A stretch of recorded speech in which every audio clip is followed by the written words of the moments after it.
नमस्कार दोस्तों, आज हम जो डिस्कस करने वाले हैं उसके अंदर देखिएगा कुछ इम्पोर्टेंट क्वेश्चंस। इसे एक तरह से आप आपके रीट एग्जामिनेशन के लिए मॉडल पेपर भी मान सकते हैं। देखिए, हमारे प्लेटफॉर्म पे आपको अलग अलग सब्जेक्ट के जो हर मॉडल पेपर के अंदर एग्जाम के अकॉर्डिंग जो इम्पोर्टेंट क्वेश्चंस हैं वो डिस्कस किए जाने वाले हैं। उसमें साइंस के लिए मैं आपसे डिस्कस करने वाला हूं आज आपका मॉडल पेपर फर्स्ट, जिसके अंदर 15 इंपॉर्टेंट क्वेश्चन होंगे। इसके अंदर जितने भी 15 के 15 क्वेश्चन हैं ये बिल्कुल एग्जाम पैटर्न पे हैं, जिसके अंदर फिजिक्स, केमिस्ट्री, बायोलॉजी और टीचिंग मेथड्स सभी को कवर किया गया है। तो प्रयास हमारा ये रहा है कि हर सेगमेंट से 3-4 क्वेश्चन हमने लिए हैं। चलिए अब स्टार्ट करते हैं हमारे क्वेश्चन नंबर फर्स्ट से। देखिए, ये जो क्वेश्चंस होंगे साथ साथ इनका जो डिस्क्रिप्टिव सॉल्यूशन होगा वो भी आपको साथ साथ ही प्रोवाइड करा दिया जाएगा। एक तरह से ये लाइव टेस्ट है आपके लिए। बच्चा क्या करता है, अक्सर जब पेपर उसको क्वेश्चंस दिए जाते हैं तो शायद इतना ज़्यादा अवेयर होकर उनको सोल्व नहीं करता हो, लेकिन आप मेरे साथ साथ ये टेस्ट दीजिए और उसी के साथ साथ आपको हाथों हाथ सॉल्यूशन भी मिलता रहेगा। तो देखिए, स्टार्ट करते हैं अपन अपना क्वेश्चन नंबर फर्स्ट। देखिए, पहले क्वेश्चन को इत्मीनान के साथ पढ़िए, क्या उसमें ऑप्शन होगा उसे फिर राइट करने की कोशिश कीजिएगा। देखो, क्वेश्चन नंबर फर्स्ट है आपका कि जब प्रकाश एक माध्यम से दूसरे माध्यम में जाता है तो निम्न में से एक कौन सा अपरिवर्तित रहता है। मतलब कुल मिला के इस तरह से समझिएगा इसको। देखिए, ये आपके सामने 4 ऑप्शंस हैं, तीव्रता, वेग, तरंगदैर्ध्य, आवृत्ति। तो चलिए, सबसे पहले आपका जो भी आंसर हो आप अपने पास होल्ड करके रखिए, मैं साथ साथ ही इसका आंसर जो है वो आपसे एक्सप्लेन कर देता हूं।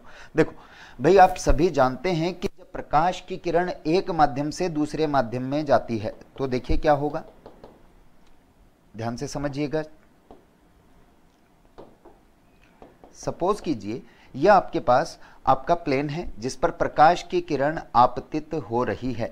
जब प्रकाश की किरण एक माध्यम से दूसरे माध्यम में जाती है तो उसकी कुछ जो राशियां हैं वो बदल जाती हैं, लेकिन उसकी आवृत्ति जो है वो सदैव नियत रहती है। आवृत्ति क्यों नियत रहती है इसके बारे में बात कर लेते हैं। देखिए यार, सपोज कीजिए मेरे पास हाथ में कोई बॉल है और मैंने इस बॉल को सामने दीवार पे मारा, तो जैसे ही मैं दीवार पर फेंकूंगा तो जब ये दीवार से टकराकर बॉल वापस मेरे पास आएगी तो देखते हैं आप इसकी स्पीड जो है वो कम हो जाती है, इसकी तीव्रता जो है वो कम हो जाती है। सेम इसी तरह की प्रॉपर्टी होती है बच्चों प्रकाश के अंदर। तो यहां पर क्या होगा, आप जानते हैं एक सिंपल सा फॉर्मूला E बराबर एच न्यू, और E बराबर एच न्यू के साथ साथ ही आप प्रकाश की चाल के बारे में जानते हैं। आप जानते हैं चाल बराबर दूरी बटा समय। तो देखिए, प्रकाश की जो चाल है वो फिक्स रहती है, जो कि 3 × 10⁸ मीटर पर सेकंड होती है। चाल को मैंने लिखा है यहां पर c से, दूरी को हम लोग लिखेंगे लैम्डा से, और समय को लिखेंगे हम लोग t से। ये आवर्तकाल कह सकते हैं आप तरंग का। तो देखिएगा, जब यहां पर मैं बात करूं आवर्तकाल, आप जानते हैं आवृत्ति जो है वो आवर्तकाल का व्युत्क्रम होती है, तो इसी को मैं क्या कह सकता हूं, c = लैम्डा × न्यू। तो अब ये जो न्यू है ये अनुपात है किसका, प्रकाश की चाल और उसकी तरंग दैर्ध्य का। तो देखिएगा, अगर आप जानते हैं कि जब प्रकाश की किरण एक माध्यम से दूसरे माध्यम में जाएगी तो उसकी चाल बदलेगी। अब देखो बच्चों, जब चाल परिवर्तित हो रही है तो आवृत्ति का अनुपात कब नियत रहेगा, जब लैम्डा भी बढ़े, या यूं कह सकते हैं अगर चाल घट रही है तो अनुपात नियत रहने के लिए क्या भी होना चाहिए, लैम्डा घटना चाहिए। तो ले दे के बात आपको ध्यान रखनी है कि आवृत्ति जो है वो सदैव नियत रहेगी। तो ये था आपका फर्स्ट क्वेश्चन, जिसके अंदर मैंने आपको बता दिया है कि जब प्रकाश की किरण एक माध्यम से दूसरे माध्यम में जाती है तो उसकी तीव्रता बदल जाएगी, इंटेंसिटी जो है वो बदल जाएगी, उसकी चाल वेग बदल जाएगा, तरंग दैर्ध्य तरंग लंबाई बदल जाएगी, लेकिन उसकी आवृत्ति जो है ये सदैव नियत रहेगी। और वैसे भी आप एक चीज याद रखें, आवृत्ति जो है ये किसी भी तरंग का ऐसा गुण है जो कभी परिवर्तित नहीं होगा, चाहे ये ध्वनि के केस में हो चाहे ये प्रकाश के केस में हो। मतलब कोई भी जो तरंग है, चाहे वो ध्वनि तरंग हो चाहे वो प्रकाश तरंग हो, जब एक माध्यम से दूसरे माध्यम में जाएगी तो उसकी आवृत्ति सदैव नियत रहेगी। बहुत ही इंपॉर्टेंट क्वेश्चन है, प्लीज ध्यान दीजिएगा। ऑप्शन सही है यहाँ पर आवृत्ति। इसके बाद नेक्स्ट क्वेश्चन है आपका, एक फ्यूज तार में मुख्यतया होना चाहिए। फ्यूज तार के बारे में पूछ रहा है कि उसका गलनांक और उसका प्रतिरोध कम होना चाहिए या ज्यादा होना चाहिए। ऑप्शन है आपके पास उच्च गलनांक निम्न प्रतिरोध, उच्च गलनांक उच्च प्रतिरोध, अल्प गलनांक उच्च प्रतिरोध, अल्प गलनांक, अल्प प्रतिरोध, ये आपके पास 4 ऑप्शंस है। और देखिए ये जितने भी क्वेश्चंस मैं आपसे डिस्कस कर रहा हूं ये सारे ही सब्जेक्ट के बहुत ही बेहतरीन क्वेश्चंस हैं जिनके जवाब अक्सर कई लोग गलत देते हैं, तो प्लीज ध्यान से पढ़िएगा इस चीज को। देखो फ्यूज तार, आप सबसे पहले तो देखें फ्यूज तार जो है ये आपके परिपथ में एक सुरक्षात्मक युक्ति है, और फ्यूज तार जो है ये टिन और लेड की मिश्र धातु से मिलकर बना होता है। ये भी कंपटीशन एग्जाम के लिए बहुत ही इंपॉर्टेंट क्वेश्चन है, आपका ग्रेड फर्स्ट 2016 वैकेंसी के अंदर आया हुआ क्वेश्चन है कि फ्यूज तार कह दीजिए, सोल्डर कह दीजिए, या इसे एक और नाम दिया गया है दोस्तों टांका। फ्यूज तार, सोल्डर या टांका किससे मिलकर बना होता है? तो फ्यूज तार जो है ये टिन और लेड की मिश्र धातु होती है, Sn प्लस Pb, और यहां पर आपको इसका अनुपात भी ध्यान रखना है। अनुपात होता है 63-37 का। परसेंटेज जो बात करेंगे वो 63% तो टिन होगा और 37% लेड होगा। एक तो ये बात। दूसरी, आप फ्यूज तार कहां इस्तेमाल करते हैं? तो देखिए फ्यूज तार जो हम इस्तेमाल करते हैं वो देखें, फ्यूज तार जो है ये हम लोग इस्तेमाल करते हैं किटकैट फ्यूज में। देखिए फ्यूज का नाम है किटकैट फ्यूज, आपने देखा होगा परिपथ के अंदर इस तरह से आप जब फ्यूज लगाते हैं तो ये आपकी, पुराने टाइम पर आपने घरों में देखा होगा, आजकल तो हम लोग एमसीबी इस्तेमाल कर रहे हैं, लेकिन पहले वो कटावट जिसको आप लोग बोलते थे, किटावट, कटावट, कटावट नहीं है भैया, वास्तव में नाम क्या है?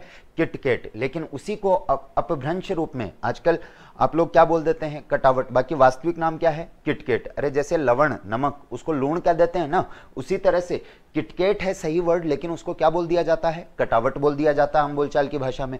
तो ये जो किटकैट फ्यूज होता है, रिवायरेबल किटकैट फ्यूज जो है, इसके अंदर फ्यूज तार लगाया जाता है। अब सपोज कीजिए आपने इधर से सप्लाई आ रही है और इधर आपने उपकरणों को ये सप्लाई दे रखी है। अब सपोज कीजिए अगर करंट का मान ज्यादा हो जाए तो ये उपकरण आपके जल सकते हैं। इससे बचने के लिए आप यहां पर परिपथ में क्या लगा देते हैं? फ्यूज तार, जो कि एक सुरक्षात्मक युक्ति होती है। अब देखो ये जो फ्यूज तार है इसके गलनांक और प्रतिरोध के बारे में बात करें तो देखो फ्यूज तार यार ऐसा होना चाहिए जो आसानी से पिघल जाए। अगर आसानी से ही नहीं पिघलेगा तो सीधी सी बात है ये परिपथ विच्छेदित नहीं होगा, और परिपथ अगर विच्छेदित नहीं होगा तो सीधी सी बात है करंट आगे चला जाएगा और आपके उपकरण जल जाएंगे। इसलिए ध्यान रखना है आपको, फ्यूज तार ऐसा इस्तेमाल करना है जिसका प्रतिरोध क्या, जिसका गलनांक क्या हो? कम हो। और दूसरी चीज मैंने इसी के अंदर आपको बताया था कि ये टिन और लेड की मिश्र धातु से मिलकर बना होता है। लेड, लेड माने शीशा, और शीशे के बारे में आप एक बात जानते हैं कि ये विद्युत का कुचालक होता है, और जो विद्युत के कुचालक हैं उनका प्रतिरोध उच्च होगा। तो सीधी सी बात है यहां पर क्या कि प्रतिरोध तो होगा दोस्तों उच्च, गलनांक होना चाहिए इसका कम। प्रतिरोध तो उच्च और गलनांक जो है इसका वो होना चाहिए निम्न। तो देख लीजिए आपके जो ऑप्शंस हैं उसके अंदर उच्च प्रतिरोध, निम्न गलनांक, तो ऑप्शन हो जाएगा उच्च प्रतिरोध, अल्प गलनांक, मतलब ऑप्शन नंबर सी। तो यह आपका सही जवाब यहां पर रहेगा। चलिए अब इसी के अंदर हम लोग आगे डिस्कस करते हैं। चलिए नेक्स्ट क्वेश्चन जो है आपका क्वेश्चन नंबर 3 है दोस्तों कि डीसी जनरेटर के आर्मेचर में उत्पन्न विद्युत वाहक बल की प्रकृति होती है। मतलब जो डीसी जनरेटर होता है उसके आर्मेचर में जो ईएमएफ उत्पन्न होगा वो किस प्रकृति का होगा? डीसी होगा, एसी होगा? चलिए मैं आपको बता दूं, साथ ही ये क्वेश्चन पटवार प्री 2016 के अंदर आया हुआ है। मैक्सिमम बच्चों ने इसको गलत किया था। बच्चों ने क्या सोचा कि सर डीसी जनरेटर है तो डीसी जनरेटर के आर्मेचर में उत्पन्न ईएमएफ भी कैसा होगा? डीसी। गलत बात है भाई, डीसी जनरेटर के आर्मेचर में जो ईएमएफ उत्पन्न होता है वो एसी प्रकार का ही होता है। देखिए करंट आपके पास दो प्रकार के होते हैं, एक तो डीसी करंट और एक होता है दोस्तों आपके पास एसी करंट। डायरेक्ट करंट जिसमें परिमाण व दिशा जो है ये समय के साथ नियत रहेगा, जबकि एसी करंट के अंदर क्या कह सकते हैं हम लोग कि परिमाण व दिशा समय के साथ आवर्ती रूप से बदलती है। एक बार प्लस साइकिल, देन माइनस, फिर प्लस, फिर देन माइनस। तो देखिएगा आप जानते हैं डीसी जनरेटर के अंदर जो आर्मेचर में उत्पन्न ईएमएफ होता है ये विद्युत चुंबकीय प्रेरण के सिद्धांत पर कार्य करता है कि जब उसके अंदर आप आर्मेचर कुंडली को घुमाते हैं तो ईएमएफ उत्पन्न होता है। तो घुमाएंगे तो एक बार प्लस साइकिल बनेगा, एक बार माइनस, एक बार प्लस, एक बार माइनस। तो ध्यान रखना है डीसी जनरेटर के आर्मेचर में उत्पन्न ईएमएफ किस प्रकृति का होता है दोस्तों? एसी प्रकृति का। बहुत ही इंपॉर्टेंट क्वेश्चन है, ध्यान रखिएगा इन फ्यूचर एग्जाम्स के लिए। अब अपन आगे बात करें नेक्स्ट क्वेश्चन के लिए हमारे तो देखिएगा प्लीज, अगला क्वेश्चन जो होगा आपके पास ये देख लीजिएगा। नेक्स्ट क्वेश्चन है आपका, निम्नलिखित धातु युग्मों में से कौन सी सबसे हल्की धातु है और कौन सी सबसे भारी धातु है। आपने धातु अधातु वाला चैप्टर आवर्त सारणी जो पढ़ी होगी तो उसके अंदर ध्यान रखिएगा, सबसे हल्की धातु जो है, सबसे हल्की धातु, सबसे हल्की धातु होती है दोस्तों लिथियम। लिथियम का प्रतीक होता है Li। अच्छा, एक और इंपॉर्टेंट क्वेश्चन इसी लिथियम से जो बनता है, सर्वाधिक क्रियाशील धातु भी कौन सी आपकी, लिथियम। तो देखो लिथियम से दो क्वेश्चन बने, एक तो सबसे हल्की धातु कौन सी और एक सर्वाधिक क्रियाशील धातु कौन सी। तो सबसे हल्की धातु लिथियम, सबसे ज्यादा क्रियाशील धातु भी आपकी लिथियम है। इसी तरह से सबसे भारी धातु, सबसे भारी धातु और सबसे भारी धातु ध्यान रखें दोस्तों ओस्मियम होती है। ओस्मियम का प्रतीक आप जानते हैं OS, तो ये हो जाएगा आपका ओस्मियम। तो क्वेश्चन में जो आपसे पूछा गया है सबसे हल्की और सबसे भारी धातु, तो ऑप्शन सही हो जाएगा बी, लिथियम और ओस्मियम। लिथियम सबसे हल्की और सबसे भारी ओस्मियम। अच्छा, इस क्वेश्चन के अंदर एक बार ध्यान रख दीजिएगा, कई बार बच्चा क्या करता है सीधे ऑप्शन को ही टिक कर देता है। जैसे सपोज करो ऑप्शन नंबर 3 के अंदर लिथियम ओस्मियम, ये तो ऑप्शन बी है, लेकिन ऑप्शन सी में ओस्मियम लिथियम होता, तो कई बार बच्चा इसी को टिक कर देता है। अरे ध्यान दो, अगर सबसे पहले हल्की और फिर भारी पूछ रहा है तो आपको इसी सीक्वेंस में बताना है। ऐसा नहीं कि ओस्मियम और लिथियम देखते ही आप ऑप्शन टिक कर दें, आपको ध्यान रखना है कि पहले हल्की पूछ रहा है और फिर भारी पूछ रहा है। चलिए देन नेक्स्ट प्रॉब्लम पे चलते हैं। क्वेश्चन है, अम्लराज में उपस्थित घटक का अनुपात है। तो पहले तो आपको जानकारी होनी चाहिए अम्लराज के बारे में। दोस्तों ध्यान दीजिए, अम्लराज दीजिए, एक्वारेजिया क्या दीजिए, या इसे आप रॉयल वाटर भी कह सकते हैं। अम्लराज, एक्वारेजिया या रॉयल वाटर, प्लीज ध्यान दीजिएगा, अम्लराज, एक्वारेजिया या रॉयल वाटर। बात करें इसके बारे में तो यहां ध्यान रखना है कि अम्लराज जो है ये HCl और HNO3 का मिश्रण होता है और इसमें अनुपात रहेगा 3:1। देखो HCl आपका हाइड्रोक्लोरिक अम्ल है, ठीक है, और HNO3 आपका नाइट्रिक अम्ल है। तो HCl के तो कितने अनुपात लेने हैं आप लोगों ने, 3, और HNO3 का 1 भाग इसमें आपको लेना है। तो ये हो जाएगा आपका ऑप्शन नंबर, HCl के 3 अनुपात हैं और HNO3 का 1 है, तो ऑप्शन नंबर ए ये इसका सही जवाब हो जाएगा। चलिए लगे हाथ में आपको बता देता हूं अम्लराज के बारे में। अम्लराज जो है ये एक प्रबल विलायक है, इतना प्रबल विलायक है कि ये सोना, चांदी, लोहा और सबसे कठोर धातु है आपकी प्लेटिनम, इन सब को अपने अंदर घोलने की क्षमता रखता है। तो एक और क्वेश्चन यहां से एग्जामिनर पूछ लेता है कि भैया चलो ये लोहे के पात्र में डालोगे लोहे को गला देगा, चांदी के पात्र में डालोगे चांदी को गला देगा, सोने के पात्र में डालोगे तो सोने को गला देगा, तो फिर इसको रखें कहां, तो इसे रखा जाता है लेड या शीशे के पात्रों में। शीशे के पात्रों से ये क्रिया नहीं करता है। तो ध्यान रखना है, अम्लराज, एक्वारेजिया या रॉयल वाटर जो है ये HCl और HNO3 का 3:1 का विलयन होता है और इसका उपयोग, इसके तनु विलयन का उपयोग जो है वो आभूषणों की सफाई में किया जाता है। आप देखते हैं कई सालों बाद में आभूषण जो हैं ये आपके काले पड़ने लगते हैं संक्षारण के कारण, तो इनकी सफाई में भी अम्लराज के तनु विलयन का मतलब है उसका जल के साथ विलयन। तो ये 2-3 जो क्वेश्चन इससे इंपॉर्टेंट बनते हैं, इनको ध्यान रखिएगा। चलिए आफ्टर देन नेक्स्ट क्वेश्चन पे चलते हैं। क्वेश्चन है आपका, जब पानी में नमक मिलाया जाता है तो निम्न में से कौन सा परिवर्तन होता है। और ऑप्शन देखने पे आपको समझ में आ रहा है कि यहां पर गलनांक और क्वथनांक की बात कर रहा है। तो देखते हैं, सुनिएगा जरा ध्यान से। अच्छा, मैंने आपको जो रीट के डेमोज हैं उसके अंदर एक बहुत ही रामबाण कॉन्सेप्ट बता रखा है, छोटे में छोटा बड़े में बड़ा। आप चाहें तो बिल्कुल फास्टली उस रामबाण से इसको कर सकते हैं। देखो 2 चीजें, जब भी आप किसी पदार्थ में अशुद्धि मिलाओगे तो उसके गलनांक और क्वथनांक पर क्या प्रभाव पड़ेगा।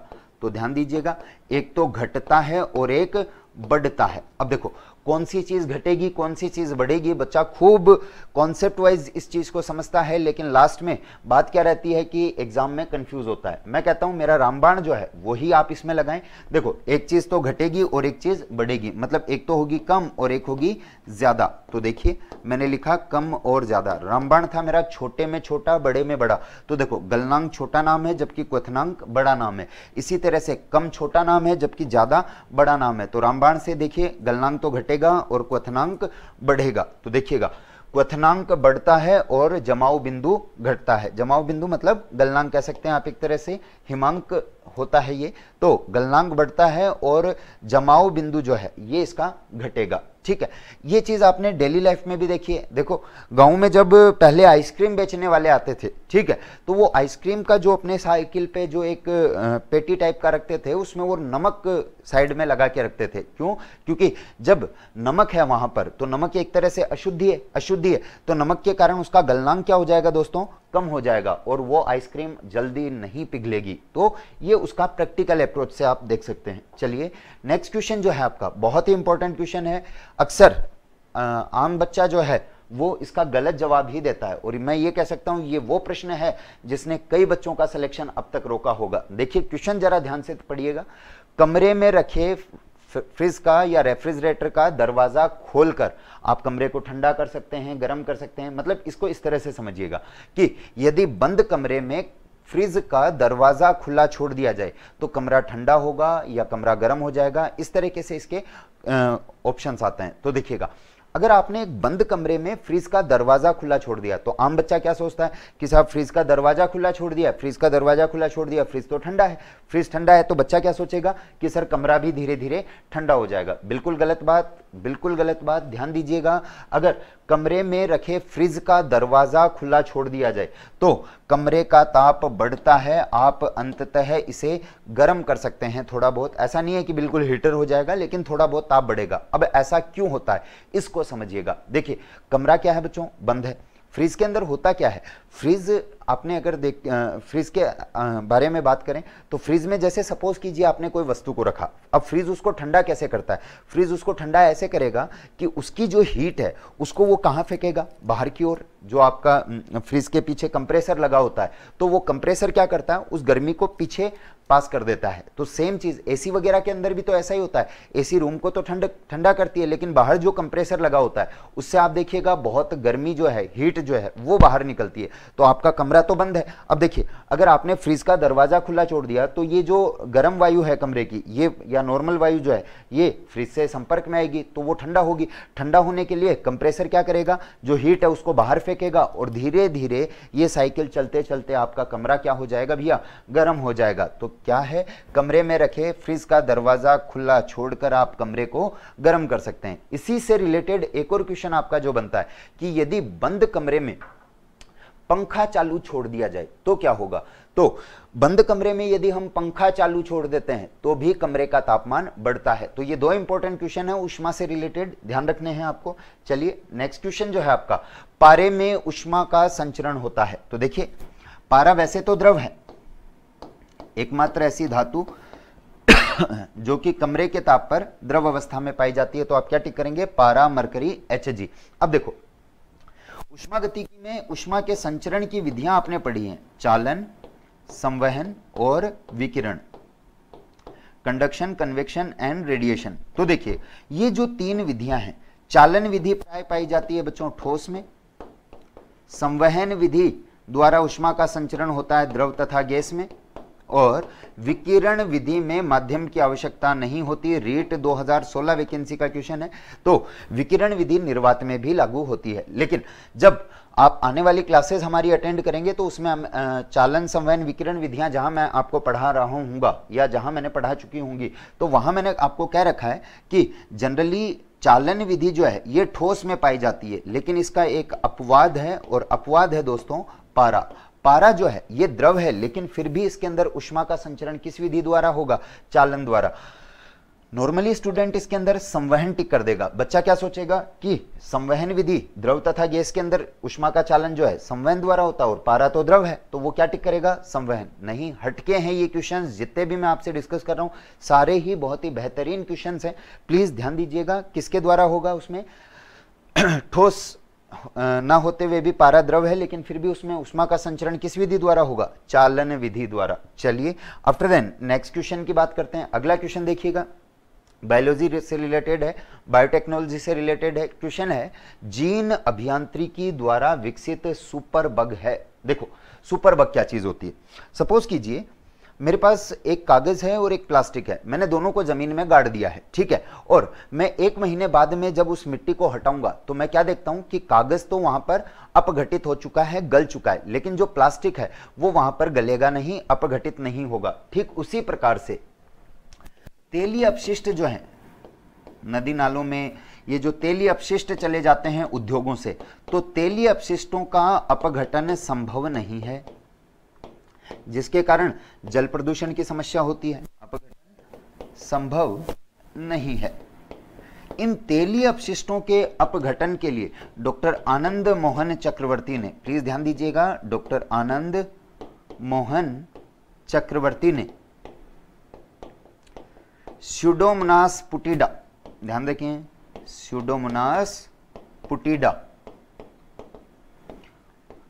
नामक जीवाणु से, देखें जरा ध्यान से, स्यूडोमोनास पुटिडा नामक जीवाणु से सुपर बग का निर्माण किया, और ये सुपर बग जो है ये तेलीय अपशिष्टों का अपघटन करने में सक्षम है। और इसी से रिलेटेड एक और बात याद रखें, सुपर बग जो है ये मानव इतिहास में पेटेंट हुआ प्रथम कृत्रिम जीवाणु है। सुपर बग के बारे में ध्यान रखें कि ये पहला ऐसा जीवाणु है जिसका पेटेंट हुआ, बायो पेटेंट, जेव पेटेंट जिसे कहते हैं। और जेव पेटेंट से, अच्छा यहां पर आपका आंसर जो है वो स्यूडोमोनास पुटिडा हो जाएगा, क्योंकि स्यूडोमोनास पुटिडा नामक जीवाणु से ही क्या बनाया गया है, सुपर बग। अब चलिए इसी सुपर बग के बारे में और डिस्कशन कर लेते हैं। यहां मैंने आपको बता दिया था कि सुपर बग जो है ये तेलीय अपशिष्टों का अपघटन करने में सक्षम है। साथ ही एक और चीज ध्यान रखें, मैंने ये भी बता दिया कि सुपर बग जो है ये मानव इतिहास में पेटेंट हुआ प्रथम कृत्रिम जीवाणु है, इसका पेटेंट हुआ। तो ये बायो पेटेंट या जेव पेटेंट क्या चीज है, इसे भी डिस्कस कर लेते हैं। एलडीसी 2018 के अंदर यहां से 3 क्वेश्चन पूछे गए दोस्तों। देखो बायो पेटेंट कह दीजिए या जेव पेटेंट कह दीजिए कि ये जेव पेटेंट क्या चीज है। तो देखें, बात करें जिस प्रकार से भौतिक संपदा संरक्षण के लिए, जैसे कोई प्लॉट है, मकान है, ठीक है, इसके लिए कोई दूसरा इस पर कब्जा ना करे या इसका कोई दुरुपयोग ना करे, तो उसके लिए आप जानते हैं दिया गया कानूनी अधिकार कहलाता है रजिस्ट्री।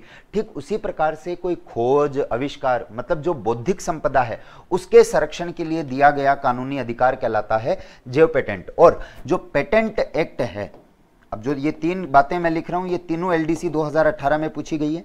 पेटेंट एक्ट बना दोस्तों 1970 में, और भारत में ये लागू हुआ 20 अप्रैल 1972 को। देखो पेटेंट एक्ट बना कब, 1970 में, और भारत में कब लागू हुआ, 20 अप्रैल 1972 को। और एक और क्वेश्चन ध्यान रखना है, भारत में पेटेंट अवधि जो है ये 20 वर्ष है, मतलब 20 वर्ष तक कोई आपकी खोज या आविष्कार को आपकी बिना अनुमति के इस्तेमाल नहीं कर सकता। तो ये पेटेंट एक्ट से रिलेटेड कुछ बातें थी जो आपको डिस्कस की हमने। चलिए इसके बाद अगला क्वेश्चन देखिएगा, मानव शरीर में इंसुलिन का उत्पादन होता है। जब ग्रंथि एवं हार्मोन वाला चैप्टर आप हमसे पढ़ेंगे तो वहां आपको बताया जाएगा कि इंसुलिन जो है, ध्यान देवें इंसुलिन से रिलेटेड क्या क्या इंपॉर्टेंट क्वेश्चंस बनते हैं। देखिए इंसुलिन के बारे में बात करें तो अग्नाशय के लैंगरहैंस द्वीप की, ध्यान दीजिएगा, अग्नाशय जो है ये मानव शरीर की मिश्रित ग्रंथि है, मतलब अंतःस्रावी और बहिस्रावी दोनों की तरह कार्य करेगी। तो अग्नाशय के लैंगरहैंस द्वीप की, लैंगरहैंस नामक वैज्ञानिक ने खोज की इनकी, लैंगरहैंस द्वीप की बीटा कोशिका से। देखो 3 प्रकार की कोशिकाएं होती हैं, अल्फा, बीटा और डेल्टा। गामा नहीं है, बच्चा फ्लो के अंदर क्या बोल देता है, अल्फा बीटा गामा, नहीं, तीसरी कोशिका है डेल्टा कोशिका। तो प्लीज ध्यान दीजिएगा, अल्फा द्वारा स्त्रावण होता है दोस्तों ग्लूकागोन का, बीटा द्वारा स्त्रावण होता है प्यारे बच्चों इंसुलिन का, और इसी तरह से डेल्टा कोशिका द्वारा स्त्रावण होता है सोमेटोस्टेनिन। तो ध्यान दीजिएगा यहां पर आपके पास क्या है क्वेश्चन कि मानव शरीर में इंसुलिन का उत्पादन होता है, तो इंसुलिन का उत्पादन कहां से होगा? अग्नाशय के लैंगरहैंस द्वीप की बीटा कोशिका से। तो आपके पास ऑप्शन सही हो जाएगा आपका सी।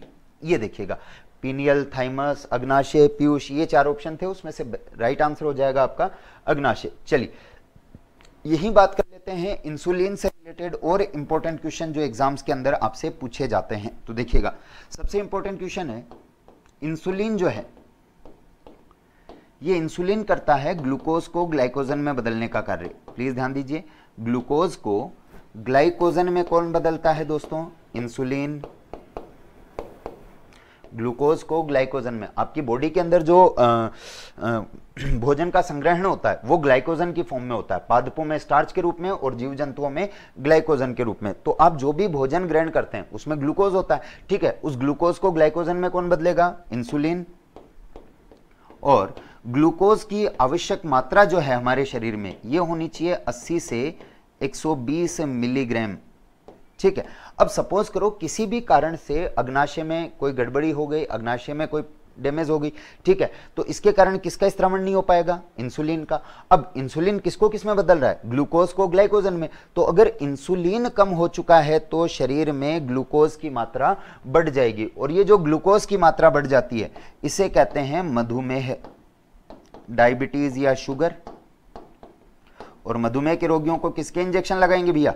देखिए सीधी सी बात है, ये इंसुलिन की कमी से हुआ, तो आप मधुमेह के रोगियों को इंसुलिन के इंजेक्शन लगाए जाते हैं। चलिए एक और इंपॉर्टेंट क्वेश्चन यहां पर जो पूछा जाता है कि साहब ये इंसुलिन जो है इसमें धातु कौन सी पाई जाती है? तो ध्यान देवें, इंसुलिन में जिंक धातु पाई जाती है। प्लीज ध्यान देवें, इंसुलिन में धातु कौन सी?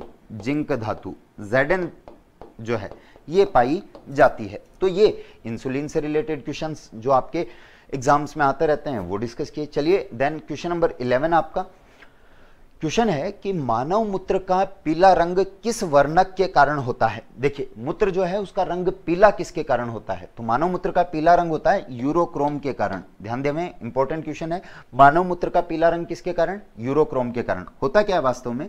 देखिएगा, आपका शरीर जो है इसमें स्टरकोबिलिन और इस तरह से इसके विखंडन से आपको प्राप्त होगा यूरोक्रोम, और ये जो यूरोक्रोम है इसी के कारण आपका मूत्र का रंग जो है वो पीला होता है। एक्चुअल में ध्यान रखें, जो मूत्र होता है उसमें यूरिया की मात्रा होती है, और यूरिया जो है, यूरिया के बारे में ध्यान रखें, एक तो इसका सूत्र NH2CONH2 जिसे कहा जाता है कार्बामाइड। ध्यान देवें यूरिया के बारे में। अब यूरिया के बारे में ही एक और क्वेश्चन आपसे क्या पूछ लिया जाता है? देखो, मानव शरीर द्वारा सर्वाधिक उत्सर्जित कार्बनिक पदार्थ जो है ये यूरिया है, जो कि मूत्र के द्वारा त्यागा जाता है। तो प्लीज ध्यान दीजिएगा, मानव मूत्र द्वारा सर्वाधिक उत्सर्जित कार्बनिक पदार्थ हो गया आपका यूरिया, जिसका सूत्र है NH2CONH2, कहा जाएगा इसको कार्बामाइड। इसी यूरिया के बारे में एक और चीज ध्यान दें, यूरिया प्रयोगशाला में संश्लेषित प्रथम कार्बनिक पदार्थ है। प्रयोगशाला में संश्लेषित प्रथम कार्बनिक पदार्थ कौन सा? आपका यूरिया। और इसका संश्लेषण जिस वैज्ञानिक ने किया उसका नाम था दोस्तों व्हीलर। अरे ध्यान रखना है, ना तो 2 व्हीलर ना 4 व्हीलर, ये तो सिंगल व्हीलर है आपका। तो प्रयोगशाला में संश्लेषित प्रथम कार्बनिक पदार्थ हो जाएगा आपका यूरिया, और इसका संश्लेषण जिस वैज्ञानिक ने किया उसने व्हीलर ने किया। एक और क्वेश्चन आपका यहां पर इंपॉर्टेंटली बनता है कि यूरिया में नाइट्रोजन की प्रतिशत मात्रा बताइए। तो यूरिया में नाइट्रोजन की प्रतिशत मात्रा आपको ध्यान रखनी है 46%। ये भी आपकी कंपटीशन एग्जाम में कई बार आया हुआ क्वेश्चन है कि यूरिया में नाइट्रोजन की प्रतिशत मात्रा कितनी? 46%। तो ध्यान देवें, मानव मूत्र का पीला रंग किसके कारण? यूरोक्रोम के कारण। चलिए बढ़ते हैं आगे अगले क्वेश्चन पे। अगला क्वेश्चन है आपका रोग से रिलेटेड, बायोलॉजी में जो मानव रोग आप पढ़ते हैं उससे रिलेटेड है। देखिए इस क्वेश्चन में आप देख पा रहे हैं, आपको एक तरफ सूची 1 दे रखी है, दूसरी तरफ सूची 2 दे रखी है, और फिर इनका कूट दे रखा है और आपसे इनका मिलान करवा रहा है। चलिए बात करते हैं। सबसे पहले मैं आपको एक सिंपल सी ट्रिक दे दे रहा हूं यहां पर, उस ट्रिक से आप इजी गोइंग बता पाएंगे कि कौन सा रोग किसके कारण होगा। तो चलिए देखिएगा। देखिए सबसे पहले आपको जानकारी होनी चाहिए कि प्रोटोजोआ जनित रोग कौन कौन से हैं। प्रोटोजोआ जनित रोग प्रोटोजोआ जनित रोगों के बारे में याद रखें। प्रोटोजोआ जनित रोग मैकोनीपालुम, ध्यान देवें, मैकोनीपालुम, मैसे मलेरिया, ये सब प्रोटोजोआ के कारण होंगे। काला आजार, अफ्रीकन निद्रा रोग, पासे पायरिया।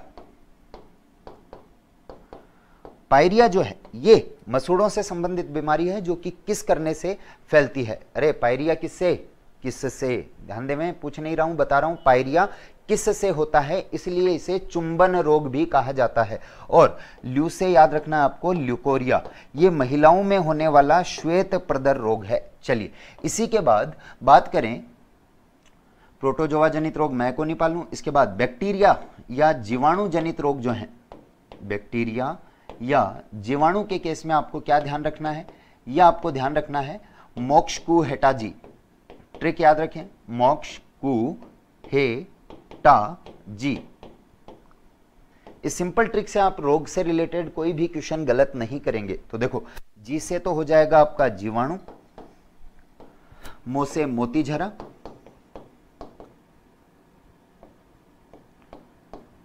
क्षय रोग,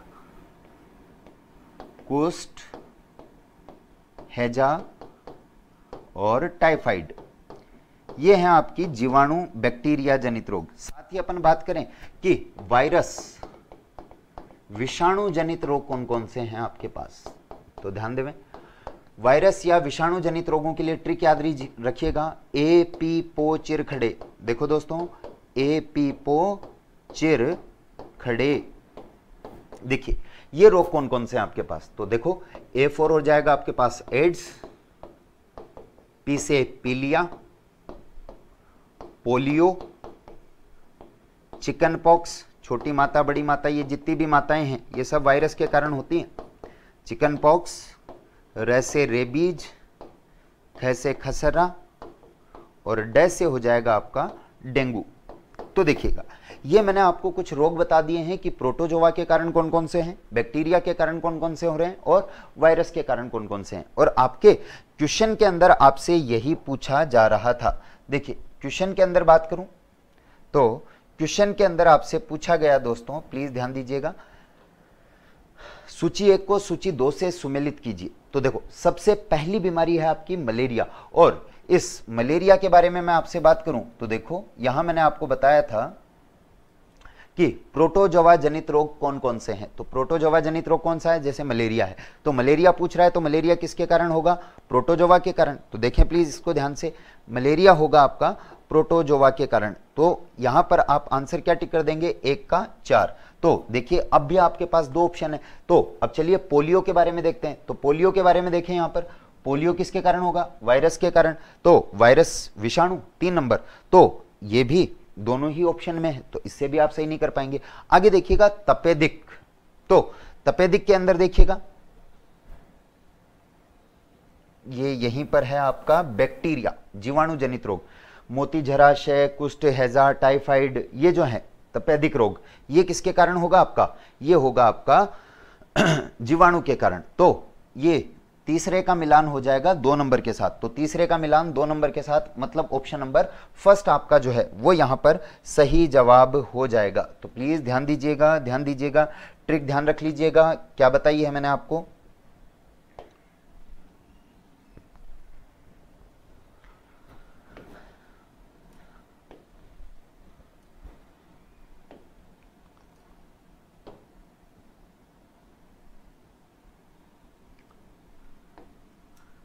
देखिए वापस से अपने क्वेश्चन पे आ जाते हैं। क्वेश्चन देखें आपका,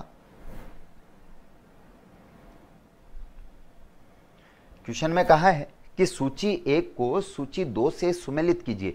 तो मलेरिया आप समझ चुके हैं मेरे से कि मलेरिया किसके कारण होगा दोस्तों, 1 सेकेंड, मलेरिया जो है वो किसके कारण होगा, तो मलेरिया होगा दोस्तों प्रोटोजोआ के कारण। इसके बाद पोलियो, पोलियो आपको वायरस विषाणु के कारण बताया था। तपेदिक, तपेदिक रोग होता है जीवाणु के कारण, और दारू रोग जो होता है वो होगा कवक के कारण। तो सीधी सी बात है, आपके पास ऑप्शन नंबर फर्स्ट जो है, ए जो है वो आपका सही जवाब हो जाएगा। तो ये रोग से रिलेटेड क्वेश्चन था जिसमें मैंने लगभग सभी कारकों के कारण होने वाले रोगों को ले लिया है। चलिए अब इसके बाद शिक्षण विधियों से रिलेटेड 2-3 प्रश्न जो है वो देख लेते हैं। देखो, शिक्षण विधियां जो टीचिंग मेथड्स हैं आपके, जो कि रीट और किसी भी शिक्षक भर्ती में सफलता दिलाने के लिए आपके लिए बेहद जरूरी हैं। तो इस क्वेश्चन में सबसे पहले देखिएगा, समस्या के अर्थ को प्लीज ध्यान देवें। क्वेश्चन देखें प्लीज दोस्तों। समस्या के अर्थ को जानने की योग्यता, वातावरण के दोष एवं रिक्तियों के प्रति सजगता, ये किसकी विशेषता है? प्रतिभाशाली बालकों की, अगला है सामान्य बालकों की, उसके बाद सृजनशील बालकों की, और डी ऑप्शन है आपके पास इनमें से कोई नहीं। तो देखिए, समस्या के अर्थ को जानने की योग्यता, तो देखो जो प्रतिभाशाली बालक होगा उसको कहां समस्या आने वाली है, तो ए नहीं होगा। सामान्य बालक ये इस तरह से यूं कह सकते हैं आपकी रिक्तियों के प्रति सजगता जो है वो सामान्य बालक नहीं दर्शाते हैं। केवल सृजनशील बालक जो इनोवेटिव स्टूडेंट्स होते हैं, इनोवेटिव स्टूडेंट क्या करेगा, लगातार सीखने की कोशिश करेगा, वो चीजों के प्रति सजग रहेगा, तो सही जवाब हो जाएगा आपका सृजनशील बालकों की। चलिए आफ्टर देन नेक्स्ट क्वेश्चन देखते हैं हम, निम्न में से कौन सी बाल केंद्रित विधि नहीं है? देखिए, जब आप शिक्षण विधियां पढ़ते हैं तो कुछ विधियां हैं जो कि शिक्षक केंद्रित होंगी और कुछ विधियां हैं जो कि बाल केंद्रित होंगी। शिक्षक केंद्रित विधियों के अंदर शिक्षक का योगदान जो है वो ज्यादा होगा। बाल केंद्रित विधियां जो है इसके अंदर बालक की इंपॉर्टेंस जो है, जो स्टूडेंट है उसकी इंपॉर्टेंस जो है, उसका रोल जो है वो ज्यादा रहेगा। तो देखिएगा ऑप्शंस के साथ देखते हैं इसको, निम्न में से कौन सी बाल केंद्रित विधि नहीं है? देखें जरा ध्यान से, व्याख्यान विधि, अरे व्याख्यान बच्चा थोड़ी देता है, स्टूडेंट थोड़ी देता है। व्याख्यान जो लेक्चर है, लेक्चर तो कौन देगा, टीचर देगा, तो ये तो शिक्षक केंद्रित विधि होगी। इसके बाद अगला देखें, प्रोजेक्ट विधि। प्रोजेक्ट बच्चा खुद अपना तैयार करता है, जैसे एक टीचर ने कह दिया कि तुम इस चीज पे कोई प्रोजेक्ट डिजाइन करो, इस चीज का कोई प्रोजेक्ट बनाओ, तो उसमें बच्चा इन्वॉल्व होगा, तो ये हो जाएगी बाल केंद्रित विधि। इसके बाद प्रयोगशाला विधि के अंदर क्या करता है, जैसे केमिस्ट्री लैब में आपने देखा होगा, जो स्टूडेंट है वो खुद अपना सॉल्यूशन तैयार करता है, उसके रीडिंग्स लेता है, जो भी विलियन या फिजिक्स लैब क्या दीजिए, केमिस्ट्री लैब क्या दीजिए, यहाँ बायोलॉजी के अंदर जब वो टिश्यूज कट करता है, तो ये जो सारी चीजें हैं प्रयोगशाला विधि, ये भी बाल केंद्रित विधि ही है। तो आपसे क्या पूछा गया था, क्वेश्चन देखिएगा जरा ध्यान से, निम्न में से कौन सी बाल केंद्रित विधि नहीं है? और बाल केंद्रित विधि कौन सी नहीं है दोस्तों, जो कि शिक्षक केंद्रित है, और शिक्षक केंद्रित विधि है आपकी व्याख्यान विधि। चलिए इसके बाद हम हमारा आज का लास्ट क्वेश्चन डिस्कस करेंगे। एक बार रुक दो।